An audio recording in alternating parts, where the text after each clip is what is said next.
ప్రభు మరొకసారి ఈ యొక్క 2024 సంవత్సరము ఈ గుడ్ ఫ్రైడే సందర్భంగా మనకు అనుగ్రహించిన విధానం బట్టి ప్రభువునకు వందనస్తులమైచున్నాము. భస్మ బుధవారం మొదలుకొని 40 దినములను ప్రత్యేకపరిచి పునరుత్థానపు ఆదివారము చేత సంపూర్తి చేయబడుతున్నటువంటి యొక్క దీక్షా కాలము, ఈ శ్రమల దినాల కాలము, ఈ యొక్క లెంట్ డేస్లో మనం ముందుకు కొనసాగుతూ ఉంటున్నాము. భస్మ బుధవారం నుండి లెక్కించబడినటువంటి 40 దినముల్లో ఇప్పటి వరకు ఎన్ని దినములు గడిచిపోయాయి?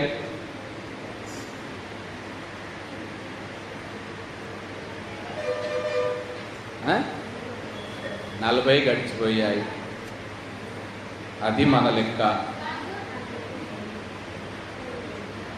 ఇన్ని సంవత్సరాలుగా Good Friday, Easter, Lent days జరుపుకుంటున్నాం, కానీ భస్మ బుధవారం నుండి ఎన్ని దినములు గడిచిపోయాయి, ఇంకెన్ని మిగిలి ఉన్నాయి, లెక్క లేదు మనకి. నిన్నటి వరకు 38 దినములు గడిచిపోయాయి. ఇది చెప్పిందా సాక్షి? 38 దినములు గడిచిపోయాయి. ఈ దినమున 39వ దినము, రేపటి దినముతో 40 దినములు పూర్తి అవుతాయి. అందరు కూడా ఏమనుకుంటారంటే నిన్నటి వరకు 40 కంప్లీట్ అయిపోయాయి, ఈ 3 లెక్క పెట్టారు, ఈ 3 దానిలోకి లెక్కకు రావు. నిన్నటి వరకు 40 అయిపోయి తర్వాత ఇది 41, రేపు 42 అట్లా అనుకుంటారు, కానీ నిన్నటి వరకు 38 దినములు కంప్లీట్ అయిపోయాయి. ఇది 39వ దినము. మీరు గమనించండి, ధర్మశాస్త్ర ప్రకారముగా కొరడా దెబ్బలు ఎన్ని కొట్టాలా? ధర్మశాస్త్ర ప్రకారముగా కొరడా దెబ్బలు ఎన్ని కొట్టాలా?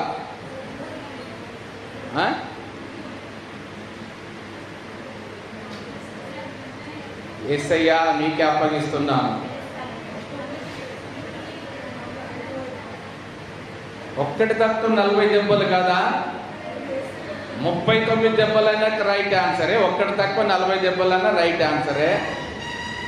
ఆ 39వ దెబ్బలు, 39 కొరడ దెబ్బలు 39వ దినమున కొట్టబడిన దినమే శుభ శుక్రవార దినము. ఒక్కటి తక్కువ 39 కొట్టించారు. ఆ 39 కొరడా దెబ్బలు ఒక్కొక్క దినానికి ఒక్కొక్క కొరడా లెక్క. ఈ దినమున 39వ కొరడా దెబ్బతో 39వ దినమున ఆయన మరణించడం ద్వారా లెక్క సంపూర్తి చేయబడుతుంది. ప్రతిదీ కూడా చూడండి, మనము క్యాలిక్యులేట్ చేసుకుంటే, మనము జతపరిస్తే ఎంత ఖచ్చితంగా ప్రభువు లెక్కింపజేసింటాడు, రాయించి పెట్టాడు. అన్నీ కూడా మనం ఏంటంటే వాటిని సరిగా జతపరచుకోవాలి. అయితే నిన్నటి వరకు ఎన్ని దినాలు అయ్యాయని చెప్పాను? 38 దినములు అయిపోయాయి.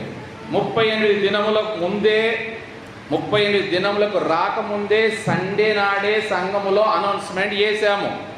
ఏమని? బుధవారం నుండి భస్మ బుధవారం ప్రారంభమవుతుంది, శ్రమల కాలం ప్రారంభమవుతుంది, దీక్ష కాలం ప్రారంభమవుతుంది. గుడ్ ఫ్రైడే వరకు కూడా ఏ కోడికలు జరిపించుకోవాలని ప్రకటన చేశారు? పరివర్తన కూడికలు జరిగించుకోవాలని ప్రకటన చేశారు. అయితే ఎంతమంది పరివర్తన కూడికలను జరిగించుకున్నారు? ఒకసారి జరిగించుకున్న వారందరూ లేచి నిలబడండి. పరివర్తన కూడికలను మేము మా ఇంట్లో జరిగించుకున్నాము అన్నవారు లేచి నిలబడండి.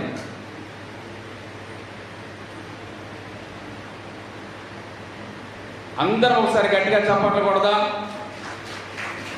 గట్టిగా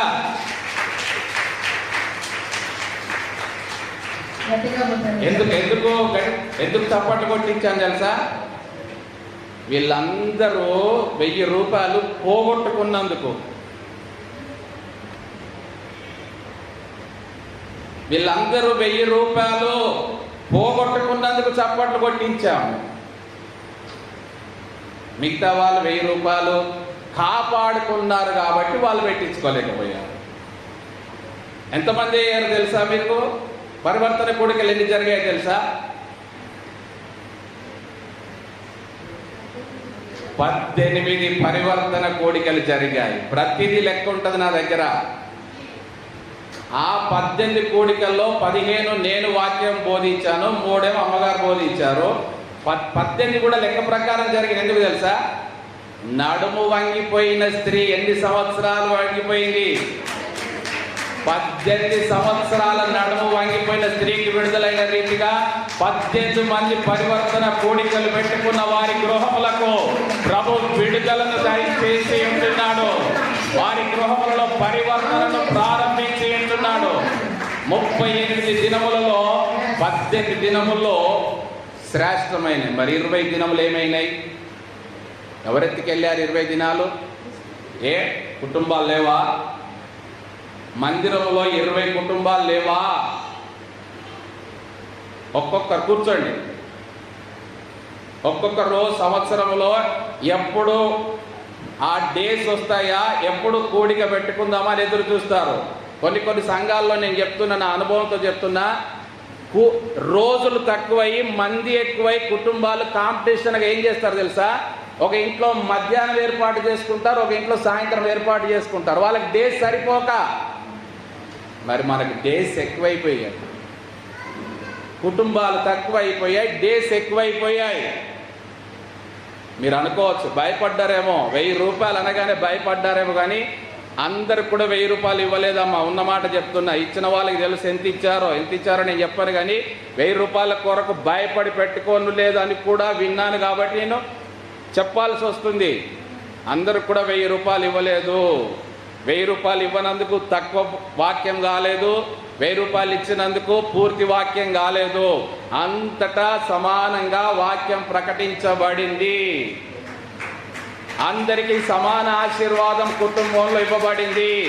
వెళ్ళేటప్పుడు వారు ప్రేమపూర్వకంగా ఎంత ఇచ్చారో అంతే తీసుకున్నాం తప్ప ఎందుకు తక్కువ ఇచ్చారని అడగలేదు, ఎందుకు నెరవేర్చలేదు అని అడగలేదు. భయపడిపోతే ఎలాగా? ఒక మాట ప్రకటన చేయగానే భయపడిపోతే మరలా తిరిగి కాలం వస్తుందా? ఇప్పుడు పెట్టుకుంటామండి, మేము 2000 రూపాయలు ఇస్తాం, వస్తుందా? సంవత్సరం దాకా మరలా రాదు. ప్రభు కార్యం అంటే ఎంత ఆశ కలిగి ఉండాలా, ఎంత శ్రద్ధ కలిగి ఉండాలా. మన కొరకే మన ఇంట్లో అసలు ఎందుకు పెట్టుకోవాలండి అంటారు. అసలు ఎందుకు పెట్టుకోవాలి అంటారు. నేను ఉదాహరణ చెప్తా. నేను ఏం చెప్పినా నా అనుభవం నుండే చెప్తా. ఒక 10 సంవత్సరాల క్రితము మేము ఢిల్లీకి వెళ్ళాం. ఢిల్లీకి ఎందుకు వెళ్ళాము? ఒక సెకండ్ హ్యాండ్లో కారు కొనుక్కొని రావడానికి ఢిల్లీ వెళ్ళాం. వెళ్ళేటప్పుడు నలుగురముగా మేము ట్రైన్ రిజర్వేషన్ చేసుకొని వెళ్ళాము. ఎందుకంటే వచ్చేటప్పుడు కారు కొనుక్కొని రావాలి కదా అని వెళ్ళాము. 4 రోజులు ఉన్నాము. ఫోర్డ్ ఐకాన్ బండి, మంచి మోడల్, అది పెట్రోల్ ఇంజన్ది. కారు కొనుక్కున్నాము, రావాలి. ఇప్పుడు కారుని ఎలా తీసుకురావాలా? నడుపుకుంటే రావాల్సిందే కదా. మేము డ్రైవ్ చేసుకుంటూ వచ్చినప్పుడు ఏం చేసాము? ఫస్ట్ టైమే ఫుల్ ట్యాంక్ చేసాము. వచ్చేస్తామా వరంగల్కి? ఢిల్లీలో స్టార్ట్ అయ్యాము, ఫుల్ ట్యాంక్ చేసాము, ఫ్యూయల్ ట్యాంక్ ఫుల్ అయిపోయింది. వరంగల్కి వచ్చేస్తామా? రాము. ఏం చేయాలి? మధ్యలో ఫ్యూయల్ అయిపోతా అది రిజర్వ్లో పడే ముందే బంక్ దగ్గర చూసుకొని, అప్పటికి ఈ జీపీఎస్లు ఏమి లేవు, లొకేషన్లు కూడా లేవు, ఎక్కడ దగ్గర పడుతుందా వెతుక్కొని మరి బంకులో ఫుల్ చేసుకొని మళ్ళా జర్నీ. 3 దినములు పట్టింది మాకు జర్నీ చేయడానికి. మెల్లిగా ఢిల్లీ నుండి కారు తీసుకొని రావడానికి. ఫ్యూయల్ అయిపోయిన కొద్దీ పెట్రోల్ బంక్ దగ్గరికి వెళ్ళడము, ఫ్యూయల్ నింపుకోవడము, మరలా జర్నీ స్టార్ట్ కావడం. మరి ప్రతి సంవత్సరము నీ ఇంటిలో ఫ్యూయల్ నింపుకోకపోతే నీ కుటుంబము దేవుని సన్నిధిలో ఎలా నడిపించబడుతుంది? నువ్వు కారు ఉంటే సరిపోదు. నువ్వు గమ్యానికి చేరాలి అంటే కారులో ఫ్యూయల్ వేయాలా వద్దా? కారుకే 3 లక్షలు పెట్టి కారు కొనుక్కున్నాను, ఈ 2000 రూపాయలు పెట్టి ఈ ఫ్యూయల్ వేయకుంటే కారు ఇంటికి వస్తుందా? చెప్పండి. 3 లక్షల రూపాయల కారు ఉన్న దగ్గర మరి 2000 రూపాయల ఫ్యూయల్ వేయకపోతే, పెట్రోల్ పోయకపోతే కారు వస్తుందా ఇంటికి? మరి మన ఆత్మీయ జీవితంలో దేవుడు మనల్ని దర్శించే సమయము, యెరూషలేమా యెరూషలేమా ఎన్ని మార్లు కోడి తన పిల్లలను రెక్కల క్రింద చేర్చుకున్న రీతిగా నేను ఎన్నో మార్లు మిమ్మల్ని నా రెక్కల క్రింద చేర్చుకోవడానికి ఇష్టపడ్డాను, కానీ మీరు వల్లకపోతిరి. మీరు అనుకోవచ్చు, ఇదేంటి మొదటి మాట చెప్పమంటే ఇవన్నీ చెప్తున్నాడు ఏంటి అని. మొదటి మాటలో నుండి ఇవన్నీ చెప్పేది నేను, మొదటి మాటలోనే ఇవన్నీ చెప్తున్నాను. ఈ సంవత్సరము ప్రభు కోడి వల్లే తన పిల్లల్ని రెక్కల కింద చేర్చుకోవాలని, నీ ఇంటిలోనికి రావాలని ఆయన ఆశపడితే, నీ వల్లకపోతే ఆశీర్వాదములు ఎవరు దొంగిలించినట్టు? ఎవరు దుష్టుడికి అప్పగిస్తున్నారు ఆశీర్వాదాలను? మనం కాదా? ప్రభువేమన్నా అన్యాయస్తుడా? నీ ఇంటిలోకి సంఘం వస్తుంది, నీ ఇంటిలోకి దేవుని సన్నిధి వస్తుంది, నీ ఇంటిలో ప్రభు స్తుతించబడుతున్నాడు, నీ ఇంటిలో ప్రభు మహిమపరచబడుతున్నాడంటే నీకు ఆశీర్వాదం కాదా? మరి తెలిసి ఆశీర్వాదాలను నిర్లక్ష్యం చేశాక ప్రభు దగ్గర ఎంత గోజాడిన ఏం ప్రయోజనం? ఇక్కడ మొదటి మాట ఏంటంటే క్షమాపణ. తండ్రి, వీరేమి చేయుచున్నారో వీరెరగరు గనుక వీరిని క్షమించుమని చెప్పాను. మరి ఇప్పుడు తండ్రి వీరికి అన్ని తెలిసి కూడా పరివర్తన కూడికలు పెట్టుకోలేదు తండ్రి. కాబట్టి వీరిని ఏం చేయమని ప్రార్థన చేయాలి? ఇప్పుడు వీరు ఎరగక చేస్తే క్షమించమని ప్రార్థన చేశాడు. మరి ఎరిగి కూడా చేయకపోతే ఏమని ప్రార్థన చేయాలి ఇప్పుడు యేసు ప్రభు? తండ్రి, మనం మొదటి మాట మార్చడానికి లేదు, మనకు అనుకూలంగా మార్చడానికి లేదు. తండ్రి, వీరేమి చేయుచున్నారో వీరు ఎరుగరు గనుక, వీరికి తెలియదు గనుక వీరిని క్షమించమని చెప్పాడు. అంటే వీరు తనకు వ్యతిరేకంగా కీడు చేయుచున్న వారిని గురించి ప్రభు ఈ మాట పలుకుతున్నాడు. గమనించండి, మొదటి మాటలో ఆయన సంబోధన ఏమని సంబోధిస్తున్నాడు? తండ్రి అంటే ఇప్పుడు అతని స్థానం ఏంటి? కుమారుని స్థానము. ఒక దైవ కుమారుడిగా, ఒక దేవుని కుమారుడిగా తండ్రిని సంబోధిస్తూ ఆయన అంటున్నాడు, తండ్రి వీరేమి చేయుచున్నారంటే, ఏం చేయుచున్నారంటే నేను దేవుని కుమారుడనని తెలియక వీరివన్నీ జరిగిస్తున్నారు. నేను దేవుని కుమారుడనని తెలిస్తే నాకు ఇలాంటి శిక్ష వేయకపోదురు తండ్రి. నేనేదో సాధారణ మానవుడిని అనుకుంటున్నారు, నేనేదో వడ్రంగి యోసేపు కుమారుని అనుకుంటున్నారు, నేనేదో సాధారణ వ్యక్తిని అనుకుంటున్నారు. నేను ఎన్నిసార్లు వీరి ఎదుట నన్ను నేను కనపరుచుకోవడానికి ప్రత్యక్షపరుచుకున్నా, ఎన్ని అద్భుతములు చేసినా, ఎన్ని ఆశ్చర్య కార్యములు చేసినా, ఎన్ని గొప్ప కార్యం చేసినా నాలో ఉన్నటువంటి నీ మహిమను వీరు చూడలేకపోతున్నారు. ఈ రోమా ప్రభుత్వమే, ఈ సైనికులే, ఈ యూద ప్రధాన యాజకులే, వీరందరూ కూడా నేను దేవుని కుమారుడనని తెలియక, వారు ఎరుగక ఇవన్నీ చేయుచున్నారు. కాబట్టి వీరిని క్షమించుమని ప్రార్థన చేస్తున్నాను. ఉదాహరణ గమనించండి, మన పిల్లలు చిన్నప్పుడు వాళ్ళు చిన్నగా పెరిగి పెరిగి పెద్దవారు అవుతున్నప్పుడు వాళ్ళకు ఎన్నోసార్లు చెప్తాం, చెప్పినా కూడా ఏదో పొరపాటు చేస్తారు.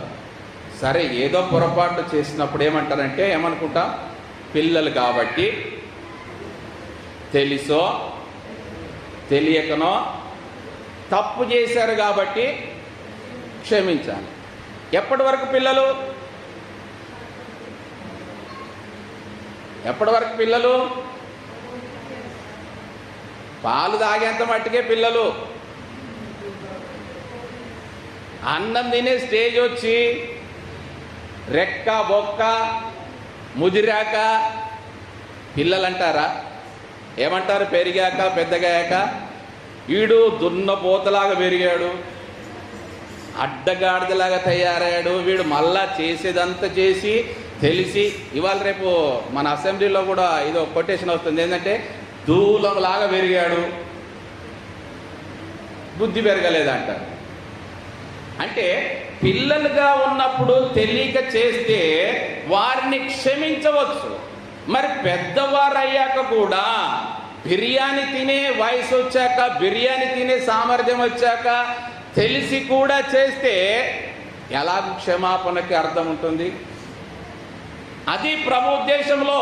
పౌలు గారు కూడా చూడండి ఏమంటున్నాడంటే, తిమోతికి రాస్తూ మొదటి పత్రిక 1వ అధ్యాయం 13వ వచనంలో,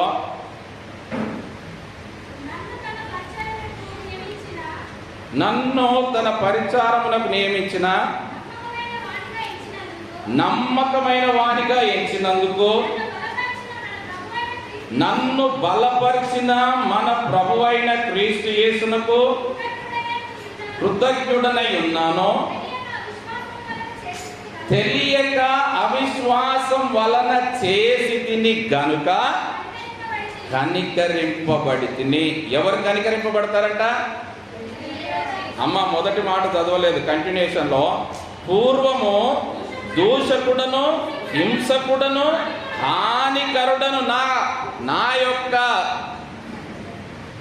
నా ప్రత్యేకతలు ఏంటంటే, పూర్వము దూషకుడను హింసకుడను హానికరుడనైన నన్ను తన పరిచర్యకు నియమించి నమ్మకమైన వానిగా ఎంచినందుకు, నన్ను బలపరిచిన మన ప్రభువైన క్రీస్తు యేసుకు కృతజ్ఞుడనై ఉన్నాను. ఎంత కృతజ్ఞత కలిగి ఉంటున్నావు?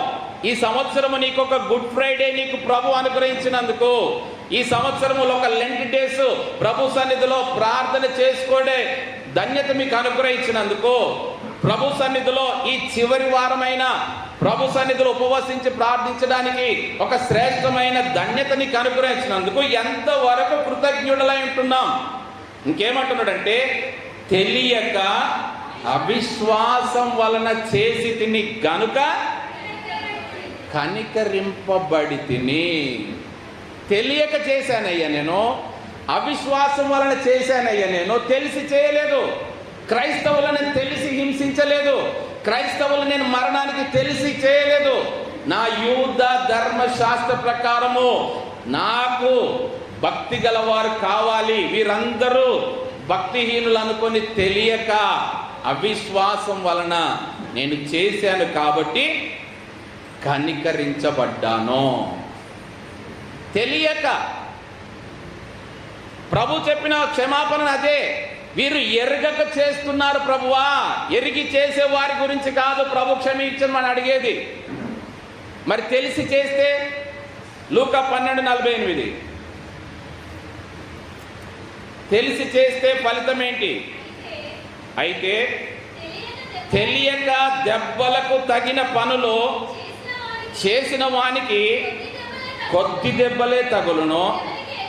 ఎవనికి ఎక్కువగా ఇయ్యబడనో వాని యొద్ద ఎక్కువగా తీయజూతురు. మనుషులు ఎవనికి ఎక్కువగా అప్పగిద్దురో వాని యొద్ద ఎక్కువగా అడుగుదురు. తెలియక చేసిన పనులకు కొద్ది దెబ్బలే తగులుతాయి, కానీ తెలిసి చేసిన వారికి వారి నుండి ఎక్కువగా రాబట్టుకుంటారంట. గమనించండి, ప్రభు చెప్పిన మొదటి మాట ఎవరి కొరకు? తండ్రి వీరేమి చేయించున్నారో వీరెరగరు కనుక వీరిని, ఆ వీరిని అనే దగ్గర ఎవరు ఉంటారు?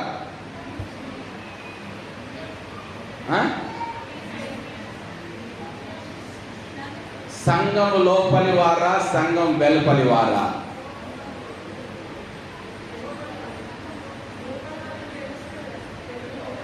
అందుకే మరి సంఘం వెలుపలి వారికి క్షమాపణ, సంఘం లోపలి వారికి ఎంత మాత్రము కాదు.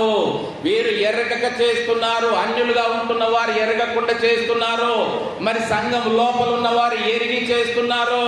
క్షమాపణ ఎవరికి? మా కొరకు ఉందండి, అందరికి ఉన్నదండి క్షమాపణ, అందరికి కాదు. అర్థం చేసుకోవాలి. పరిశుద్ధ గ్రంథం అంటే రెండంచులు గల ఖడ్గము. ఒకవైపు తీసుకొని నీకు అనుకూలపరుచుకుంటే కాదు, రెండవ వైపు సరి అయిన అర్థం ఏంటి?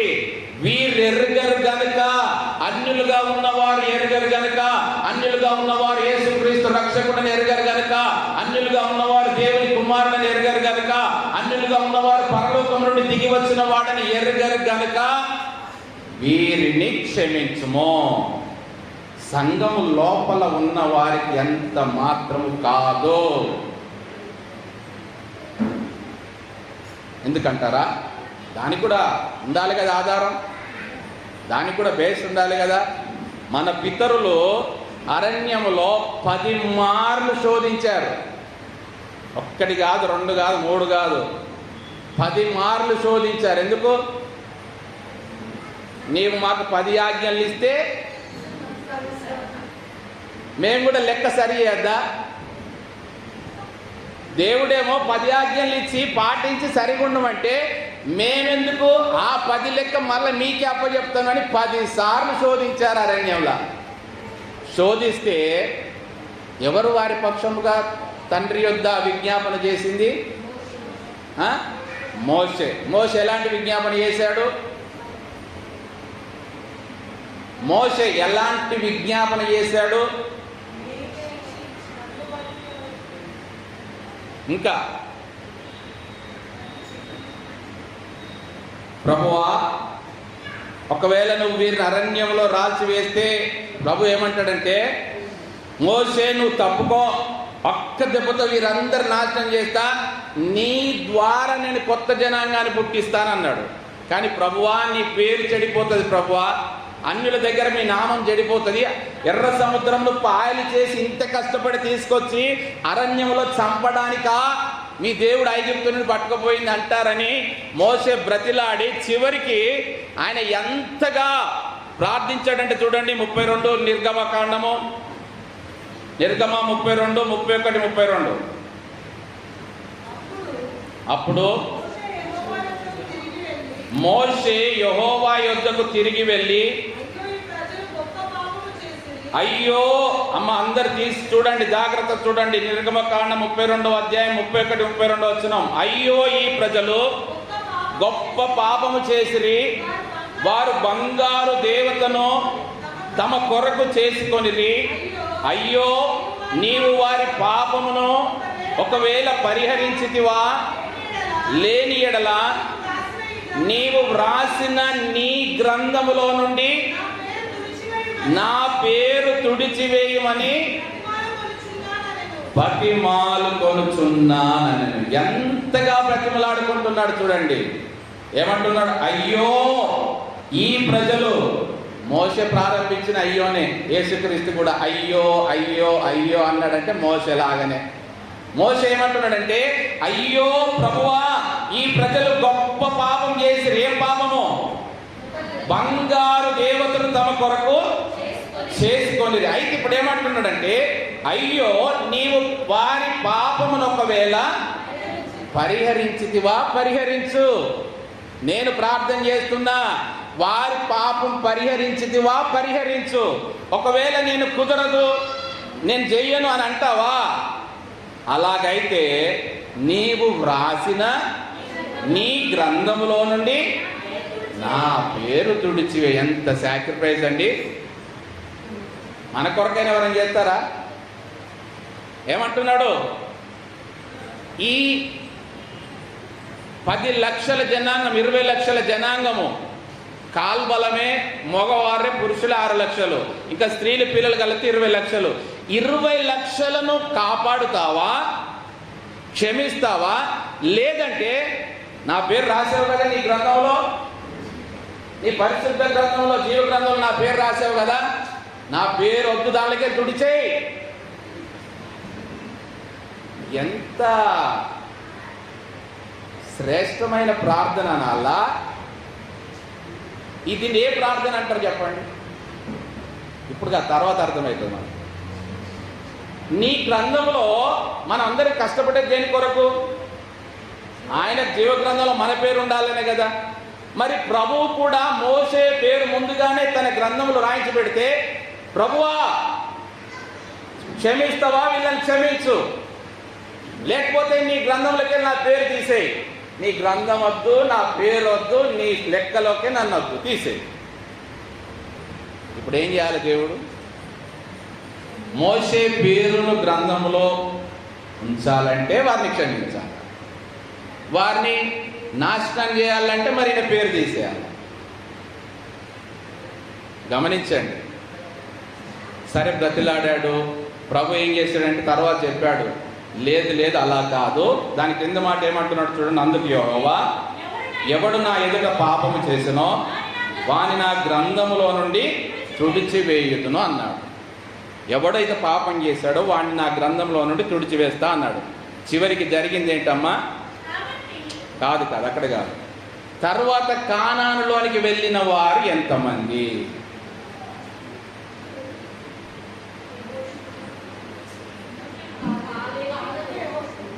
యోషువ తెలిసిందే, ఇద్దరు వెళ్ళారు. ఈ అరణ్యంలో విజ్ఞాపన చేసిన వాళ్ళు వెళ్ళారా? మరి వీరి కొరకు అంతగా బ్రతిలాడి నీ గ్రంథంలో నా పేరు తీసేయమని ప్రార్థన చేసిన ఆ మహానుభావుడని వెళ్ళాడా?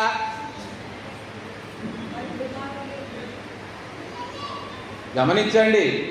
దుష్ట సాంగత్యము మంచి నడవడిని చెరుపునంటే దుష్టుల ఎంబడి విజ్ఞాపన చేసి దుష్టుల కొరకు ప్రాధేయపడి దుష్టుల కొరకు నా పేరునైనా తీసేయమంటే ఆయన కూడా అరణ్యంలోనే రాలిపోవాల్సి వచ్చింది.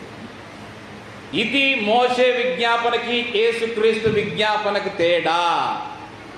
ఎందుకు జ్ఞాపకం చేస్తున్నారంటే అక్కడ మోషే విజ్ఞాపన చేశాడు, క్షమించమని అడిగాడు, అయినా కూడా అరణ్యంలో 40 సంవత్సరాలు రాలిపోయారు. గమనించండి, వాళ్ళు కూడా రాలిపోయిన సంవత్సరాలు ఎన్ని తెలుసా? 38 సంవత్సరాలు. 38 తోటే పూర్తి అయిపోయింది. 38 సంవత్సరాలు అందరు రాలిపోయారు. వారు రాలిపోయారు, వారి కొరకు విజ్ఞాపన చేసిన మోషే కూడా రాలిపోయాడు.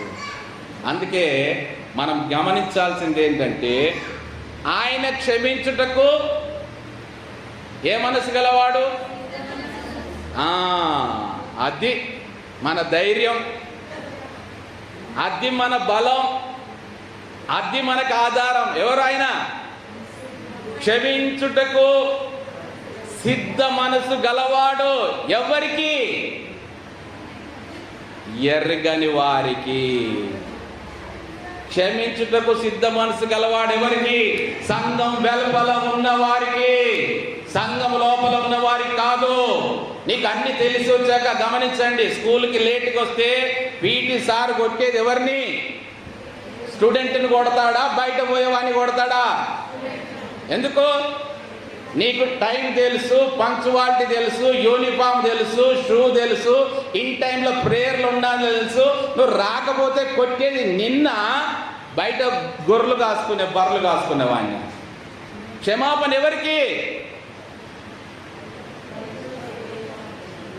ఎర్రిగని వారికి. క్షమించుటకు సిద్ధ మనసు గలవాడు బయటి వారికి, లోపలి వారికి ఎంత మాత్రం కాదు. అందుకే పౌలు గారు అంటున్నారు చూడండి, రోమా పత్రిక 5వ అధ్యాయం 21వ వచనం, మరియు అపరాధం విస్తరించినట్లు